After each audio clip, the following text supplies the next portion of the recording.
দেখা যাচ্ছে? তুমি তো ভিডিও অন করে রাখো, তাই না? তোমার চেয়ারটা যদি একটু এদিকে এনে বসো, একটু ডানে সরাও। হ্যাঁ, একটু ডানে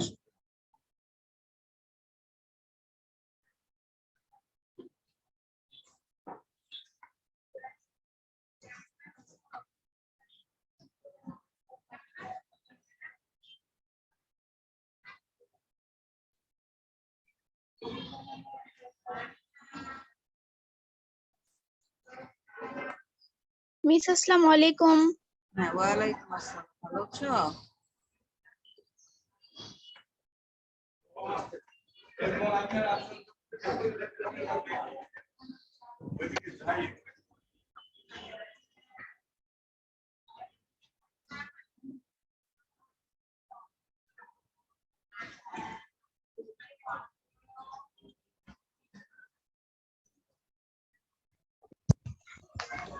মিস আসসালামু আলাইকুম।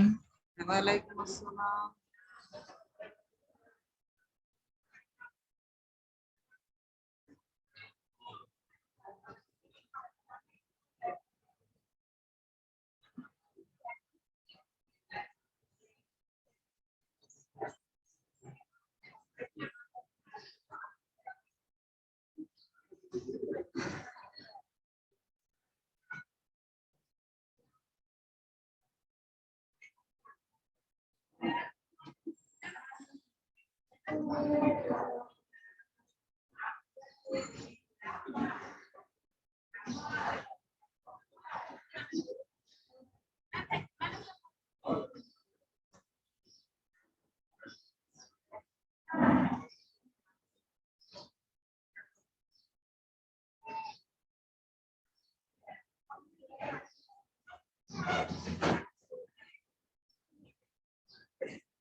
জয়েন করার পরিমাণ কি কমছে? আস্তে আস্তে দেখছি আজকে মাত্র আমরা 6 জন একসাথে আছি, 8টা 4 বাজে।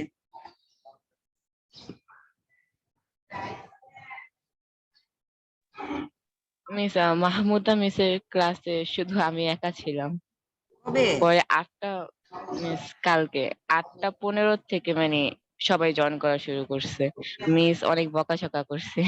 হ্যাঁ, সেই তো কথা। যদি তোমাদের ক্লাসে না হলে তুমি এখন শুরু করবো। আমার 8টা 5 টাইম, আমি 8টা 5-ই রাখবো, আর আমি তো আর বাড়াতে পারি না, তাই না?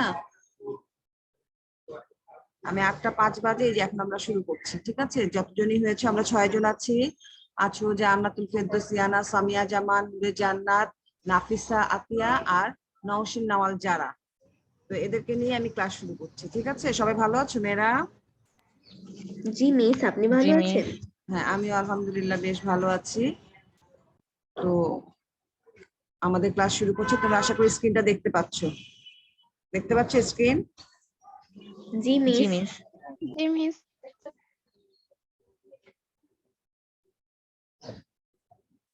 তো engineering university girls school college কর্তৃক আয়োজিত অনলাইন ক্লাসে তোমাদেরকে জানাচ্ছি স্বাগতম। তোমাদের বলতে কাদেরকে বলছি? অষ্টম শ্রেণীর বাংলাদেশ ও বিশ্ব পরিচয় ক্লাসে যারা জয়েন করছো তাদেরকে অসংখ্য ধন্যবাদ, যে তোমাদের একটা আগ্রহটাকে আমাকে খুব উৎসাহিত করছে। যে আমরাও জানছি যে তোমাদের পরীক্ষা হবে না, তারপর আমি খুব হ্যাপি ছিলাম যে তোমরা অনেকজন জয়েন করছিলে। তো আজকে আমার একটু কষ্টই হচ্ছে যে আমি একজন ক্লাস টিচার, আমার সাথে তো তোমাদের অনেক বিষয়ে কথাও থাকতে পারে। তো যাই হোক, এই 6 জন, আমরা 5 জন, তোমরা 5 জন, আমি একজন, 6 জন নিয়ে আমরা ক্লাস শুরু করছি।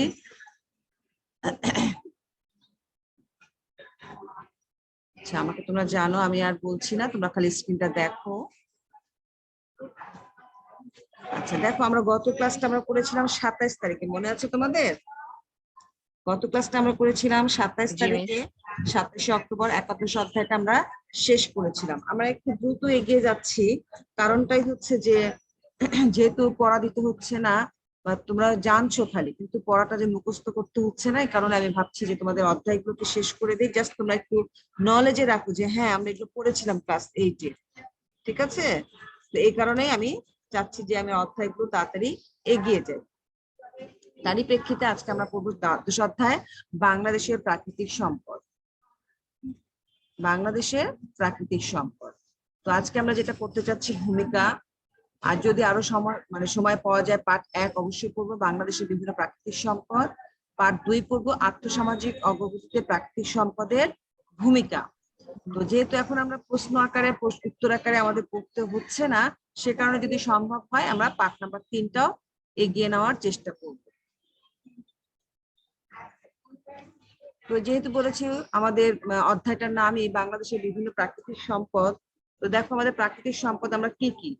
প্রাকৃতিক সম্পদ মানে যেটা প্রকৃতি থেকেই পাওয়া যায়, ঠিক কিনা? জি জি মিস। মিস। প্রকৃতি থেকে আমরা পেয়ে থাকি। দেখো, মাটি প্রকৃতির কাছ থেকে আমরা পেয়ে যাচ্ছি। বনজ সম্পদ, বন জঙ্গলে গাছ কেউ লাগাচ্ছে না, অটোমেটিক আমরা পেয়ে যাচ্ছি বনজ সম্পদ। নদ নদী, নদ নদীতে কেউ আমরা মাছও ছাড়ি না, কিছুই না, পানিও দিতে হয় না, অটোমেটিক আমরা পানি পাচ্ছি, মাছ পাচ্ছি, যা যা প্রয়োজন আমরা সবকিছু পেয়ে যাচ্ছি। সরি। আচ্ছা, তারপরটা দেখো কি আছে, খনিজ সম্পদ। খনিজ সম্পদ একটা দেশে যখন থাকে তখন সেই দেশটা কিন্তু সমৃদ্ধশালী হয়। তো বাংলাদেশের খনিজ সম্পদে ততটা সমৃদ্ধ নয়, কিন্তু যেটুকুই আছে তাতেও বা কম কি। আমাদের গ্যাস আছে, তাই না? তোমরা জানো তো। জি মিস। আচ্ছা, আমাদের কয়লা আছে। হ্যাঁ, তো যেটুকুই আছে সেটুকুকে আমাদেরকে কাজে লাগাতে হবে। মৎস্য সম্পদ, এই যে এত সুন্দর মাছ, ছোট মাছগুলোকে দেখাচ্ছে, এটা পুঁটি মাছ। এমনি যে মাছে ভাতে বাঙালি, মাছের সম্পদ আমাদের দেশে মৎস্য সম্পদে ভরপুর। আছে সমুদ্র সম্পদ, সমুদ্রে যে অসংখ্য সম্পদ রয়েছে, বাংলাদেশ তাতেও মোটামুটি সমৃদ্ধশালী। তো আমরা এটা দেখলাম। এরপরে আমরা আসি, দেখো এই যে আমরা পড়বো এই পাঠটা পড়ার পর আমরা যেসব বিষয় জানতে পারছি। আচ্ছা আচ্ছা, প্রাকৃতিক সম্পদের মধ্যে রয়েছে আরো কি আছে, সমতল ভূমি আছে, যেটুকু আমরা ছবিতে দেখালাম। এছাড়া কি আছে, সমতল ভূমি আছে, সমতল ভূমি আছে, বনাঞ্চল আছে, পাহাড় আছে, নদী নালা এবং বঙ্গোপসাগরের কিছু অংশ, এবং নানা জাতের উদ্ভিদ ও প্রাণী। এছাড়া রয়েছে প্রাকৃতিক গ্যাস, কয়লা ও চুনাপাথর ইত্যাদি। তবে ভৌগোলিক অবস্থানের কারণে ভূগর্ভে আরো প্রাকৃতিক সম্পদ থাকার অনেক সম্ভাবনা রয়েছে। আচ্ছা, যারা দেখবা শুনেছো তোমরা, যাদের তেল সম্পদ, যে দেশের সমৃদ্ধশালী সৌদি আরব, তো তারা কিন্তু তেলটা কোথা থেকে আহরণ করে সেটা কি জানো?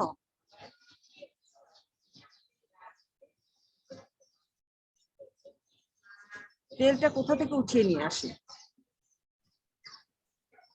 মিস সমুদ্রের তলদেশ থেকে। সমুদ্র না, মাটির তলদেশ থেকে।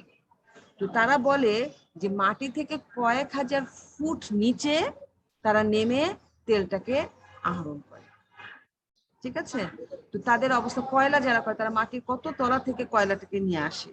তো এই যে এগুলো আমাদের বলা হয় ভূগর্ভে, মানে ভূমির গর্ভে ভিতরে আরো প্রাকৃতিক সম্পদ থাকার অনেক সম্ভাবনা রয়েছে।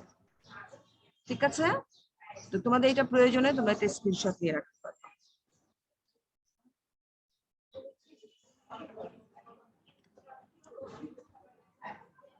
শিখন ফলটা যেটা হবে, আজকে যে দুটো পাঠের কথা আমি বলেছি সেখান থেকে আমরা যেসব বিষয় জানতে পারছি সেটা হচ্ছে বাংলাদেশের বিভিন্ন প্রাকৃতিক সম্পদ সম্পর্কে বর্ণনা করতে পারবে। যে সম্পদগুলোর নাম তো আমরা জানি, কিন্তু কিভাবে কোথা থেকে পাওয়া যাচ্ছে এটা আমরা বর্ণনা করতে পারবো। আর যেটা আমাদের পাঠ 2 ছিল সেটা হচ্ছে বাংলাদেশের বিভিন্ন প্রাকৃতিক সম্পদের সাথে আর্থসামাজিক, আমাদের যে অর্থেরই বা কি সম্পর্ক, সমাজেরই বা কি সম্পর্ক, সমাজের ক্ষেত্রেই বা প্রয়োজন কেন, এটার অগ্রগতিতে কি ভূমিকা রাখছে, সেজন্য বলা হচ্ছে আর্থসামাজিক অগ্রগতির সম্পর্ক বিশ্লেষণ করতে পারবে। ঠিক আছে, তো এখানে একটা আমরা পেয়েছি, এটা কি তোমরা দেখতে পাচ্ছ? একটু হেজি, এটা দেখতে পাচ্ছ সবাই? জি মিস। আচ্ছা, মোটামুটি দেখা যাচ্ছে, আমি একটু পড়ছি, তোমরা একটু দেখো। যে বাংলাদেশের মাটি আমাদের অন্যতম গুরুত্বপূর্ণ সম্পদ। অত্যন্ত উর্বর এই মাটিতে ফসল ফলাতে বেশি পুঁজির প্রয়োজন হয় না। পুঁজি বলতে টাকা। টাকার প্রয়োজন হয় না যে অনেক আগে থেকে জমিয়ে রাখতে হবে তারপরে সেটার জন্য প্রয়োজন হয় না। মাটির সর্বোচ্চ ব্যবহার করে আমাদের কৃষিজ ফসল, ফুল, বনজ সম্পদের প্রসার ঘটাতে পারে। বাংলাদেশ স্বাধীনতার 40 বছর 3 গুণ খাদ্য উৎপাদন বৃদ্ধি করতে পেরেছে। উন্নত প্রযুক্তি, বীজ, চাষাবাদের নিয়ম কানুন মেনে বাংলাদেশ এই মাটিতে আরো বেশি ফসল উৎপাদন করতে পারবে। তো আমরা যখন স্বাধীনতার যে 40 বছরে, মানে স্বাধীনতা হয়েছে মানে 72, আর কত বছর তাহলে বলো দেখি? 72, 71 থেকে কত বছর হচ্ছে? যে 81, 91, 2001, 2011 সালের কথা বলছে, যে 40 বছরে আমাদের খাদ্য উৎপাদন বেড়েছে 3 গুণ। এবং আমরা যখন এটা খেয়াল করব কখন, যে দেখবা স্বাধীনতা যুদ্ধের সময়কার বিভিন্ন রকম সিনেমা বা ছবিগুলো যখন দেখায়, তখন দেখলেই বুঝতে পারি আসলে বাংলাদেশ কৃষির ক্ষেত্রে, বাংলাদেশ কৃষি প্রধান দেশ এই কথাটা ঠিকই, কিন্তু দেখা যায় তখনকার মাঠটা দেখলে কেমন জানি, মানে দেখে বোঝা যায় অপুষ্ট, মানে সেটা সমৃদ্ধশালী ছিল না। দেখেছো তোমরা এরকম সিনেমা বা ছবিগুলো দেখেছো? জি মিস। হ্যাঁ, তখন তারা কিন্তু সম্পূর্ণরূপেই প্রকৃতির উপর নির্ভর ছিল, কখন বৃষ্টি হবে, তখন ভালো হবে ফসল, উন্নত মানের বীজ কেমন করে করা যায় সেটা তারা জানতো না। যার কারণে তারা কিন্তু অনেক কেমন যায়, সে কারণে অভাবটাও বেশি ছিল। হ্যাঁ, তো বর্তমানে যেটা হচ্ছে উন্নত প্রযুক্তি ব্যবহার করতে পারছি, বীজ করতে পারছি, চাষাবাদের নিয়ম কানুন সম্পর্কে আমরা জানতে পারছি, যার কারণে আমরা ফসল উৎপাদন করতে পেরেছি। এবং আরো যত জানতে পারবো, মানে প্রত্যেকটা কৃষক যখন জানতে পারবে তখন আরো বেশি ফসল উৎপাদন করা সম্ভব হবে। পরের প্যারায় দেখো, বিভিন্ন দেশি বিদেশি ফল ফলিয়ে মানুষের পুষ্টির চাহিদা পূরণ সম্ভব। শাকসবজির দেশীয় চাহিদা পূরণ করে বিদেশে রপ্তানি করা যেতে পারে। তবে ক্রমবর্ধমান জনসংখ্যার চাপ, মানুষের অর্থনৈতিক উন্নতির পাশাপাশি বাড়িঘর, কলকারখানা, পুল, রাস্তাঘাট, শহর, উপশহর নির্মাণে বাংলাদেশের উর্বর কৃষির ব্যাপক চাহিদা বেড়ে গেছে। কি কি কারণে যে আমাদের পুষ্টির চাহিদা পূরণের সম্ভব হচ্ছে? শাকসবজি দেশীয় চাহিদা পূরণ করে আমরা বিদেশে রপ্তানি করতে পারছি। আর আর দেখো, যে তবে তবে কি হচ্ছে একটা বিষয় আমাদের, যে জনসংখ্যার চাপ আছে, মানুষের অর্থনৈতিক উন্নতির পাশাপাশি বাড়িঘর, কলকারখানা, পুল, রাস্তাঘাট, শহর, উপশহর নির্মাণে বাংলাদেশের উর্বর ভূমির ব্যাপক চাহিদা বেড়ে গেছে। মানুষ তো বসবাস করতে হবে, কোথায় বাড়িঘর নির্মাণ করবে? ওই দেখা যায় মাঠটাকেই তখন তারা ওইখানে বিল্ডিং তৈরি করছে। সেই জন্য বলা হচ্ছে যে এটার কারণেই আমাদের ফসলি জমির ক্ষতি হচ্ছে। এর জন্য পরিকল্পিতভাবে প্রাকৃতিক সম্পদ হিসেবে ভূমির ব্যবহার না করা হলে জাতীয় জীবনে বিপর্যয় ঘটে যেতে পারে। জাতীয় জীবন মানে সবার জীবনে, কেউ বলতে পারবে না যে খালি আমার, বলছে জাতীয় জীবনে বিপর্যয় ঘটে যেতে পারে। সে কারণে বাংলাদেশের ভূমির ব্যবহার আরো বেশি পরিকল্পিতভাবে করতে হবে। ঠিক আছে, আমরা কিন্তু এখনো বইয়ে আসিনি, আমরা একটু বইটাতে একটু দেখি বইয়ে কি আছে। সুন্দর, 13 জন জয়েন করেছে, মানে 12 জন জয়েন করেছে, ধন্যবাদ তোমাদের। আমরা একটু বইটাকে দেখে নেই। যে দ্বাদশ অধ্যায় দেখো, বাংলাদেশের প্রাকৃতিক সম্পদ, দেখতে পাচ্ছ সবাই? জি মিস। দ্বাদশ অধ্যায় বাংলাদেশের প্রাকৃতিক সম্পদ দেখা হচ্ছে প্রকৃতির কাছ থেকে পাওয়া সব বস্তুকে প্রাকৃতিক সম্পদ বলা হয়। তো প্রশ্ন কিন্তু তোমাদের এরকম হয়, প্রাকৃতিক সম্পদ কি বা বলতে কি বুঝো বা কাকে বলে, যেটাই বলি না কেন সেটা হচ্ছে প্রকৃতির কাছ থেকে যেসব সম্পদ পাওয়া যায় সেগুলোকে বলা হয় প্রাকৃতিক সম্পদ। মানুষ প্রকৃতি থেকে এসব সম্পদ আহরণ করে, এর ফলে মানুষের অর্থনৈতিক এবং সামাজিক জীবনের অগ্রগতি ঘটে। প্রাকৃতিক সম্পদ পরিকল্পিতভাবে ব্যবহার করলে দেশের সামাজিক এবং অর্থনৈতিক অবস্থার উন্নয়ন ঘটানো সম্ভব। তো ঠিক আছে, এখন দেখো এই অধ্যায় পাঠ শেষে আমরা যেসব বিষয় জানতে পারবো, তো আমি সবসময় বলি এটা আমাদের প্রশ্ন আকারে খুবই ইম্পর্টেন্ট। তারপর আমরা যেসব বিষয় জানতে পারবো সেটা আমরা জেনে নেই। বাংলাদেশের বিভিন্ন প্রাকৃতিক সম্পদ যথা বনজ, জলজ, কৃষিজ, খনিজ, মৎস্য ইত্যাদি সম্পর্কে বর্ণনা করতে পারবো। বাংলাদেশের প্রাকৃতিক সম্পদের সাথে আর্থসামাজিক অগ্রগতির সম্পর্ক বিশ্লেষণ করতে পারবো। বাংলাদেশের জীববৈচিত্র্যের বর্ণনা করতে পারবো। বাংলাদেশের প্রধান প্রধান শিল্প যেমন পাট শিল্প, বস্ত্র শিল্প, চিনি, সিমেন্ট, ঔষধ, গার্মেন্টস, চিংড়ি, চা, চামড়া, তুলা, তামাক ইত্যাদি সম্পর্কে বর্ণনা করতে পারবো। বাংলাদেশের আর্থসামাজিক উন্নয়নে এসব শিল্পের অবদান ব্যাখ্যা করতে পারব। জীববৈচিত্র্য এবং প্রাকৃতিক সম্পদের গুরুত্ব উপলব্ধি করে এগুলোর সংরক্ষণে ভূমিকা পালন করব। তো কাজে আমাদের প্রত্যেকেরই কিছু না কিছু দায়িত্ব আছে, দেখবা এটা আমাদের দায়িত্বের মধ্যেই পড়ে। পাঠ 1 দেখো বাংলাদেশের বিভিন্ন প্রাকৃতিক সম্পদ। প্রকৃতির সাথে নানা মূল্যবান সম্পদ রয়েছে, যেমন কি কি আছে? পানি আছে, বায়ু, মাটি, গাছপালা, জীবজন্তু, ফসল, খনিজ দ্রব্য ইত্যাদি। এসব প্রাকৃতিক বস্তুকে মানুষ নিজেদের চাহিদা মতো রূপান্তরিত করে ও কাজে লাগায়। একটা জিনিস খেয়াল করো, বর্তমানে যে এই যে কোভিড সিচুয়েশন বলা হচ্ছে প্রকৃতি নিজেই নিজেকে গুছিয়ে নিয়েছে, কথাটা শুনেছো কেউ? কথাটা কি শুনেছো কেউ?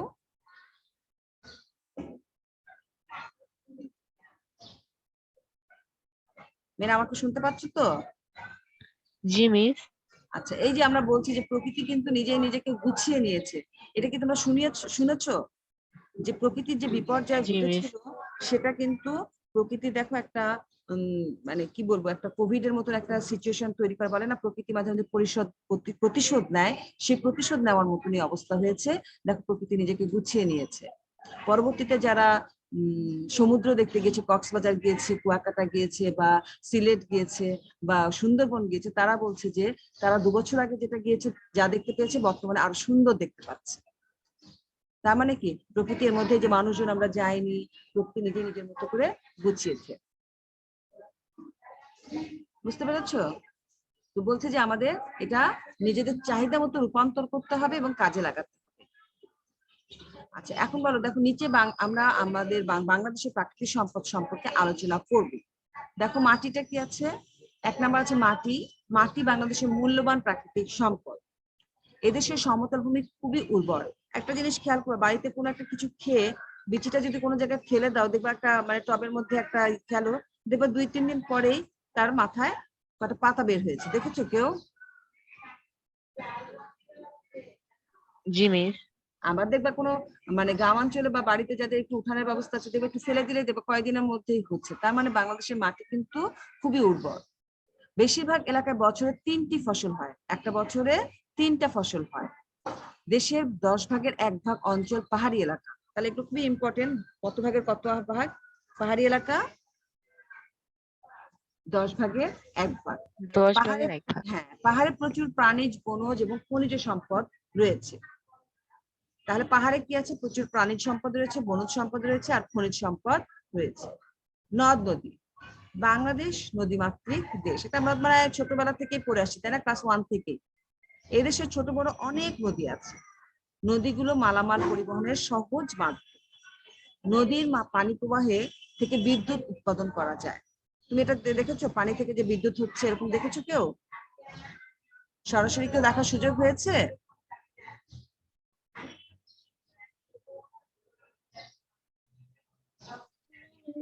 আচ্ছা, এছাড়া বিপুল পরিমাণ মৎস্য সম্পদ রয়েছে আমাদের নদ নদীতে।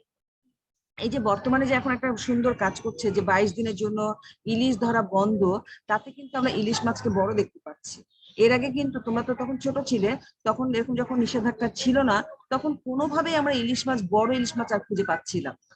ঠিক আছে, এই যে একটা নিষেধাজ্ঞা করার ফলে যখন ইলিশ মাছগুলো নিজে নিজে বড় হওয়ার সুযোগ পেলো, তারপরে কিন্তু আমরা আস্তে আস্তে এখন বড় মাছ, বড় ইলিশ মাছ খাওয়ার সুযোগ পেয়েছি। তো সেটাই বলছে যে দেখো আমাদের নদীতে প্রচুর এই ইলিশ মাছ, তুমি যতই চেষ্টা করো এটা কিন্তু তুমি নিজে উৎপাদন করতে পারবা না, সেটা প্রকৃতির দান। তো প্রকৃতিকে তো তার মতন করে থাকতে দিতে হবে। তো তাতে দেখা যাচ্ছে যে আমাদের এখন নদ নদীতে অবশ্যই আমাদের সমৃদ্ধশালী, এবং তাদেরকে মাঝে মাঝে কিছু রেস্ট দিতে হয়। এই রেস্ট দেওয়ার ফলে আমাদের আরো সম্পদের পরিমাণটা বেড়ে যায়। ঠিক আছে। আচ্ছা, জি মিস। ইয়ানা আছো? ইয়ানা ছাড়া আর কে কে আছো? 15 জন জয়েন করেছো, ধন্যবাদ তোমাদের। 15 জন জয়েন করেছো। আঁচল আছো তাই না? জান্নাতুল তাজরিন আঁচল আছো? জান্নাতুল তাজরিন আঁচল জি মিস। আছো না? আচ্ছা, তুমি পড়বা খনিজ সম্পদটা, পড়বা খনিজ সম্পদ থেকে বাকি সম্পদটা তুমি পড়বা।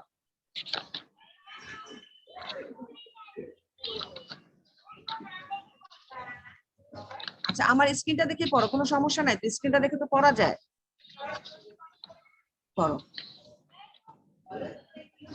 বাংলাদেশের মাটির নিচে রয়েছে নানা রকম মূল্যবান খনিজ সম্পদ। এগুলোর মধ্যে কয়লা, গ্যাস, চুনাপাথর, চীনামাটি, সিলিকা, বালি উল্লেখযোগ্য। হুম, তারপরটা পড়ো, খনিজ সম্পদ। বাংলাদেশের মোট বনভূমির পরিমাণ 48,938 বর্গ কিলোমিটার। ওখানে কি 48 আছে দেশের তোমাদের মোট বইয়ে? একটু দেখো তো, একটু শোনা, একটু দেখো তো, 48 আছে? 48 আছে তোমাদের বইয়ে? 24,938, তোমার বইয়ে কি 48 আছে? No miss.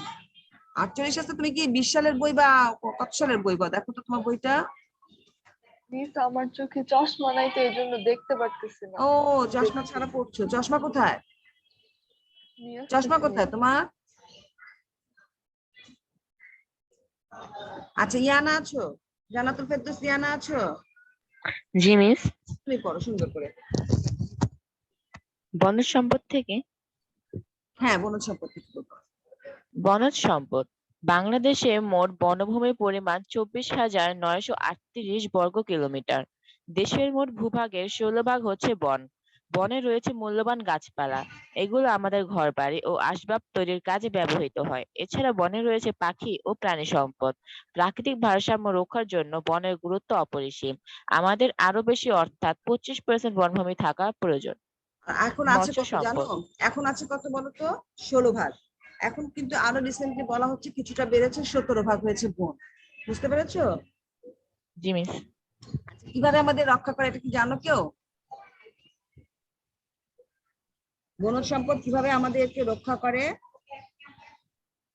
যেমন আমি গিয়েছি, দেখেছি যে কুয়াকাটায় কতগুলো গাছ, সমুদ্র পার্শ্ববর্তী কতগুলো গাছ একদম মানে উপড়ে পড়ে আছে। তো কেন হয়েছে? যে যখন আঘাত এনেছে, সমুদ্র যখন আঘাত এনেছে, তখন গাছপালার উপর দিয়ে গিয়েছে। যদি গাছগুলো না থাকতো তাহলে কি হতো? সেই পানিগুলো লোকালয়ে চলে আসতো। আমার কথা কি বুঝতে পেরেছো? তো এইভাবে কিন্তু জি আমাদের মিস। রক্ষা করে। এই কারণে বলা হচ্ছে বনভূমি থাকা প্রয়োজন। এরপরে দেখো মৎস্য সম্পদ, পড়ো। বাংলাদেশে অনেক নদ-নদী, খাল-বিল ও দেশের দক্ষিণে বঙ্গোপসাগর রয়েছে। এসব খাল-বিল, নদ-নদীতে রয়েছে প্রচুর মিঠা পানির মাছ। এছাড়া সামুদ্রিক মাছও আমাদের খাদ্যের চাহিদা পূরণ করছে। মাছ ধরে বহু বহু মানুষ জীবিকা অর্জন করে। হুম, পড়ো। প্রাণী সম্পদ। আমাদের প্রাণী সম্পদের মধ্যে রয়েছে গরু, মহিষ, ছাগল, ভেড়া, হাঁস, মুরগি প্রভৃতি। এগুলো গৃহপালিত প্রাণী। এছাড়া রয়েছে নানা প্রজাতির প্রচুর পাখি। সমুদ্র সম্পদ। বাংলাদেশের দক্ষিণ অঞ্চল জুড়ে বঙ্গোপসাগর। সাগর তীরে গড়ে উঠেছে চট্টগ্রাম, মংলা ও পায়রা সমুদ্র বন্দর। সাগরের পানি থেকে আমরা লবণ উৎপন্ন করি। তাছাড়া সাগর থেকে আহরণ করি প্রচুর মাছ।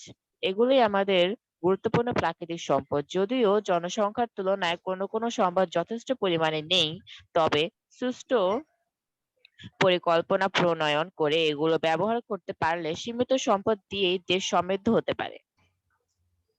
তাহলে এখান থেকে দেখো কারো কোথাও বুঝতে অসুবিধা আছে? দেখো, বাংলাদেশের প্রশ্ন যদি এরকম হতো, বাংলাদেশের প্রাকৃতিক সম্পদের তালিকা তৈরি করো, এসব সম্পদ আমাদের জীবনকে কিভাবে সমৃদ্ধ করছে সে বিষয়ে একটি প্রতিবেদন লেখো। মানে আমাদের জীবনটাকে কিভাবে আমাদের বিভিন্ন কাজে কিভাবে লাগছে সেগুলোকে সম্পর্কে লিখতে বলার কথা বলা হচ্ছে। তো যেহেতু আমাদের পড়ার ব্যাপার, পরীক্ষার ব্যাপার নেই, কাজে আমরা এটা তৈরি করছি না, কিন্তু আমরা এগুলো জেনেছি। কারো জানতে কোনো অসুবিধা হয়েছে? বুঝতে কারো অসুবিধা হচ্ছে? No miss. আচ্ছা আচ্ছা, এরপরে পরে আর্থসামাজিক অগ্রগতিতে প্রাকৃতিক সম্পদের ভূমিকা। মিস পূর্ব, হ্যাঁ বল। বেঁচে থাকার জন্য মানুষ নানা রকম কাজ করে। এসব মানুষের অর্থনৈতিক কাজ। এই অর্থনৈতিক কাজের উপর ভিত্তি করে সমাজ ব্যবস্থা গড়ে ওঠে। প্রাচীনকালে মানুষ বন থেকে ফলমূল সংগ্রহ করত এবং পশু শিকার করে তার মাংস খেত। তারপর তারা ফসল ফলাতে শেখে এবং কৃষিভিত্তিক সমাজ ব্যবস্থা তৈরি করে। খাদ্য ও অন্যান্য পণ্য উৎপাদন, বন্টন ও ভোগকে কেন্দ্র করেই মানুষের আর্থসামাজিক ব্যবস্থা গড়ে উঠেছে। প্রাচীনকাল থেকে শুরু করে মধ্যযুগ পর্যন্ত মানুষ যেসব সম্পদ ব্যবহার করেছে তার সবটাই ছিল প্রাকৃতিক। প্রাকৃতিক সম্পদকে রূপান্তর করে মানুষ নিজেদের প্রয়োজনে তা ব্যবহার করেছে। আধুনিক কালে মানুষ কয়লা, লোহা, পাথর, স্বর্ণ, রৌপ্য, গ্যাস ইত্যাদি খনিজ পদার্থ উত্তোলন করতে শিখেছে। তারা প্রাকৃতিক সম্পদকে আরো দক্ষতার সাথে ব্যবহার করছে। এর জন্য তৈরি করছে অনেক আধুনিক যন্ত্র। এভাবে মানুষ নিজেদের আর্থসামাজিক অবস্থাকে দ্রুত উন্নত করেছে। বাংলাদেশের উন্নতিতে প্রাকৃতিক সম্পদের ভূমিকা। বাংলাদেশের প্রাকৃতিক সম্পদ সীমিত। অন্যদিকে সম্পদের তুলনায় দেশের জনসংখ্যা অনেক বেশি। এজন্য যথাযথ পরিকল্পনার মাধ্যমে আমাদের প্রাকৃতিক সম্পদ ব্যবহার করতে হবে। উৎপাদন ও কর্মসংস্থান বৃদ্ধি। আমাদের দেশ কৃষি প্রধান। এদেশের মাটি খুব উর্বর। এই উর্বর মাটি যথাযথভাবে ব্যবহার করলে কৃষি উৎপাদন অনেক বেড়ে যাবে। অন্যদিকে শিল্পায়নও করতে হবে পরিকল্পিতভাবে। কৃষিকাজে উন্নত প্রযুক্তি ব্যবহার করলে উৎপাদন বাড়বে এবং নতুন নতুন কর্মসংস্থানের সৃষ্টি হবে গ্রামে। ফলে কাজের জন্য তখন আর গায়ের লোককে শহরে আসতে হবে না। সুষম খাদ্যের অভাব পূরণ। বর্তমানে গবাদি পশু, হাঁস, মুরগি ও মৎস্য এই ৩ ধরনের প্রাণীর সম্পদেরই ব্যবহার বেড়েছে। এর ফলে সুষম খাদ্যের অভাব পূরণ হচ্ছে। অন্যদিকে লক্ষ লক্ষ খামার সৃষ্টির ফলে বহু মানুষের কর্মসংস্থান হচ্ছে। সেচ সুবিধা প্রদান। নদী, খাল, বিল, হাওরের পানি দিয়ে আমরা কৃষি জমিতে সেচ দিতে পারি। ফলে শুকনো মৌসুমেও কৃষি উৎপাদন অনেক বাড়ানো যায়। শিল্পের উন্নয়ন ও ব্যবহার প্রসার। দেশের গ্যাস, কয়লা ও চুনাপাথর আমাদের জীবনযাত্রায় কাজে লাগছে। এভাবে প্রাকৃতিক সম্পদের ব্যবহার হচ্ছে এবং শিল্পের প্রসার ঘটেছে। বনজ সম্পদের ভূমিকা। বাড়িঘর তৈরি ও আসবাবপত্র নির্মাণের জন্য আমরা বনজ সম্পদ ব্যবহার করি। আবার প্রকৃতিতে তাপমাত্রা কমানোর জন্য বনজ সম্পদ অত্যন্ত প্রয়োজনীয় ভূমিকা পালন করে। এজন্য পরিকল্পিতভাবে আমাদের বনজ সম্পদ আরো বাড়াতে হবে। দেশের প্রাকৃতিক সম্পদ যথাযথভাবে ব্যবহার করলে দেশের কৃষি শিল্প যেমন উন্নত হবে তেমনি মানুষের কর্মসংস্থানের সৃষ্টি হবে। আচ্ছা, ধন্যবাদ ইয়ানা, তোমাকে সুন্দর করে করেছো। এখানে দেখো তো কেউ কিছু বুঝতে অসুবিধা আছে? যেমন সেচ দিতে পারি, কথাটা মানে বুঝো? পানি দিতে পারি, এটা জানো? এটা সবাই দেখেছো? গ্রামে গিয়েছো সবাই? জি গ্রামে মিস। সুযোগ হয়েছে? আচ্ছা, যারা গ্রামে গিয়েছো দেখবা, বা আমরা যখন মানে অনেক দূরের রাস্তায় যাই তখন কিন্তু আমরা দেখতে পাই যে কিভাবে পানি দিচ্ছে। একটা ঘরের ভিতরে একটা মেশিনটাকে রেখে পাইপটাকে সামনের দিকে দিয়ে মেশিনটা চালু করলে নিচ থেকে, মাটির নিচ থেকে পানিটা বের হচ্ছে। তার মানে আমরা শুকনো মৌসুমে কিন্তু এখন সুযোগ হচ্ছে যে পানি দিতে পারা। ঠিক আছে। বনজ সম্পদ আমাদের কি কাজে লাগছে দেখতেই পাচ্ছ, যে আমাদের ঘর বাড়ি তৈরি কাজেও লাগছে। কোন জায়গা তো সম্পূর্ণই কাঠের তৈরি ঘর বাড়ি হয়। ঠিক আছে। আবার ঘর বাড়ি তৈরিতে দেখো, আমাদের যে কাঠের চৌকাঠটা আছে, দরজার কাঠ, সে কাঠগুলো সম্পূর্ণ কাঠ দিয়ে করা হচ্ছে। আসবাবপত্র নির্মাণ করা হচ্ছে। এইভাবে বিভিন্ন কাজে ভূমিকা রাখছে। আচ্ছা বলো তো, এখানে কোথাও কারো বুঝতে সমস্যা আছে? কোথাও কারো বুঝতে সমস্যা আছে? আর কর্মসংস্থানটা তো বুঝতেই পারছো, এর ফলে অনেক মানুষ বিভিন্ন কাজের মধ্যে নিয়োজিত থাকতে পারছে। এই যে মানুষ এই কোভিড সিচুয়েশনে আমরা বুঝতে পেরেছি, কাজ না থাকলে মানুষের কত সমস্যা, তাই না? যে কাজের বিনিময়ে আমরা অর্থটা পাই, সেই কাজটাই যদি না থাকে তাহলে সেই অর্থটা আসবে কোথা থেকে? সেখানে বলা হচ্ছে কর্মসংস্থানের সুযোগ হচ্ছে। আচ্ছা, কারো কোথাও বুঝতে অসুবিধা আছে এখানে? আমরা কি আজকে আর বাংলাদেশের জীববৈচিত্র্যে যাব?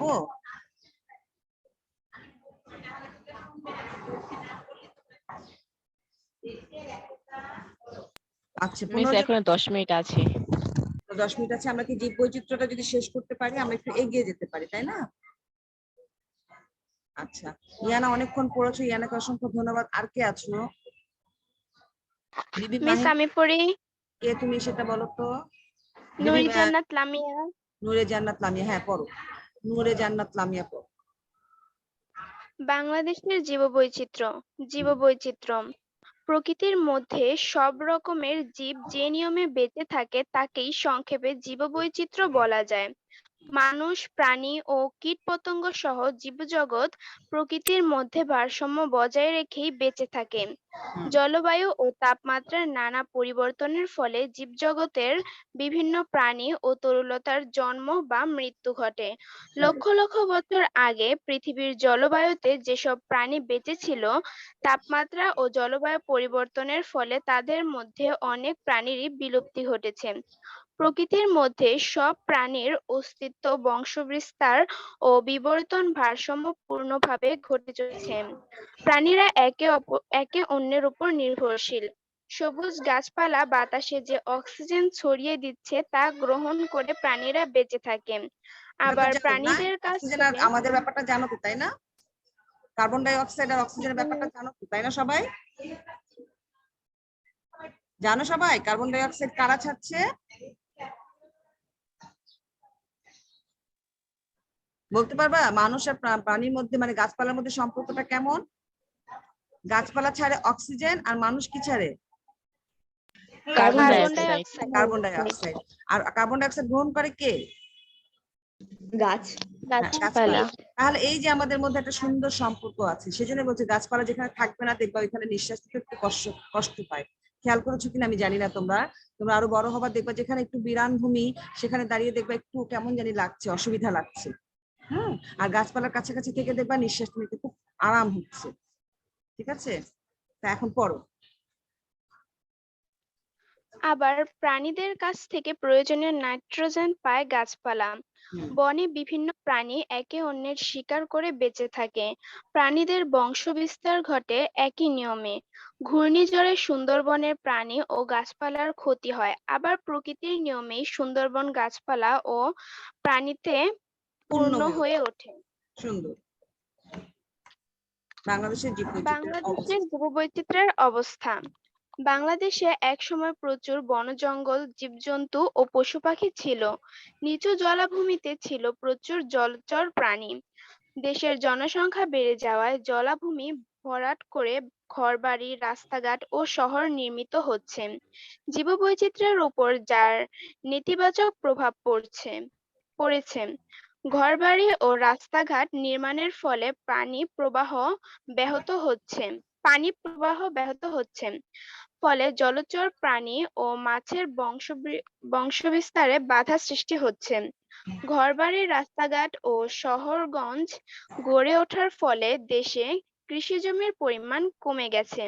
যেখানে সেখানে শিল্প কারখানা তৈরি হওয়ার ফলে কারখানার রাসায়নিক বর্জ্যে নষ্ট হচ্ছে জমির উর্বরতা।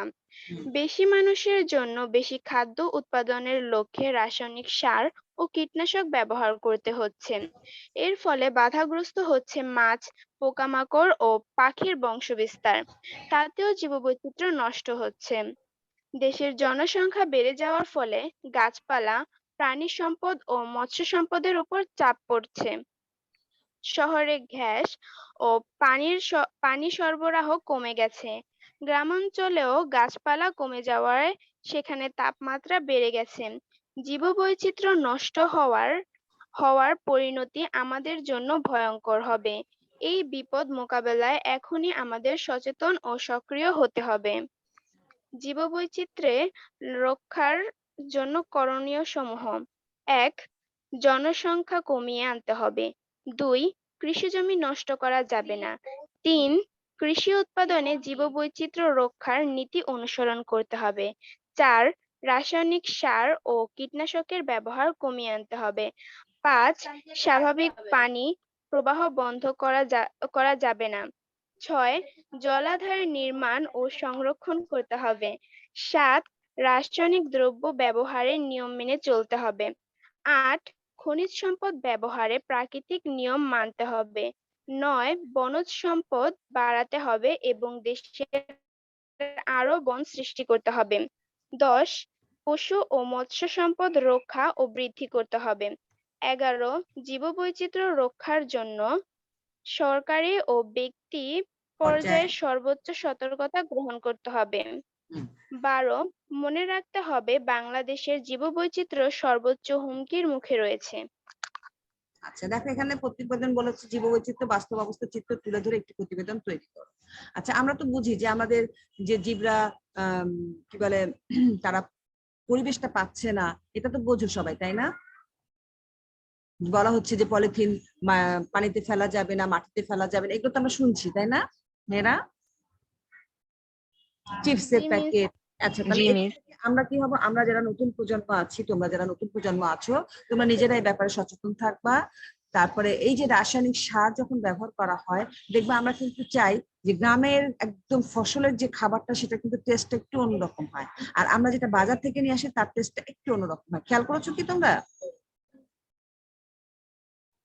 তো সেখানে দেখা যাচ্ছে যে যেটা একদম বাড়িতে হয় সেখানে কিন্তু রাসায়নিক সারটা ব্যবহার হয় না, কিন্তু যখন বাণিজ্যিক উদ্দেশ্যে ব্যবহার করা হয়, বাণিজ্যিক মানে এটাকে ফসলটাকে তাড়াতাড়ি বাড়াতে হবে, তাড়াতাড়ি বিক্রি করতে হবে, তখন কিন্তু ব্যবহার করা হয়। সেটা বলা হচ্ছে এটা করতে হবে কিন্তু পরিমাণে কম। বুঝতে পেরেছ? আচ্ছা আমাদের আর 4 মিনিট আছে। এখানে কারো কোথাও বুঝতে অসুবিধা আছে? পার্ট 3-এ কারো কোথাও বুঝতে অসুবিধা আছে মেয়েরা? No miss. কারো কোথাও অসুবিধা নাই? তো আমাদের তো এইভাবে শেষ হচ্ছে। তো তোমরা যারা আজকের এই ক্লাসে সুন্দরভাবে ছিলে তোমাদেরকে অসংখ্য ধন্যবাদ। শেষ পর্যন্ত 13 জন এসে আমরা আছি, 12 জন, বাকিরা হয়তো বা লিভ নিয়েছিল। তো কারো কোথাও বুঝতে অসুবিধা নেই, তাই না? আর তোমাদের আসার কথা হচ্ছে শনিবারে, তাই না? জি ম্যাম। আচ্ছা সবাই কি রুটিনটা পেয়েছো? জি মিস। সবাই রুটিনটা পেয়েছো? 24 তারিখ থেকে যে পরীক্ষা, তোমাদের 30 তারিখে শেষ হবে, সবাই রুটিনটা পেয়েছো? সিলেবাস সবাই পেয়েছো? জি মিস। বাংলা ইংরেজি অঙ্ক সিলেবাস সবাই পেয়েছো? আচ্ছা আচ্ছা, কারো কোথাও সমস্যা আছে? শনিবারে স্কুলে আসলে তোমরা একটা ফর্ম পাবে, সেই ফর্মটা যখন পাবে তখন বুঝবে এবং এটা ফিল আপ করবে, যথাসময়ে ফিল আপ করে স্কুলকে জমা দিবে। বুঝতে পেরেছো? পরের দিনে জমা দিতে হবে তা না। ঠিক আছে? জি মিস। আচ্ছা তো ঠিক আছে, ভালো থেকো সবাই। আর কারো কোনো প্রশ্ন আছে? কারো কোনো প্রশ্ন আছে?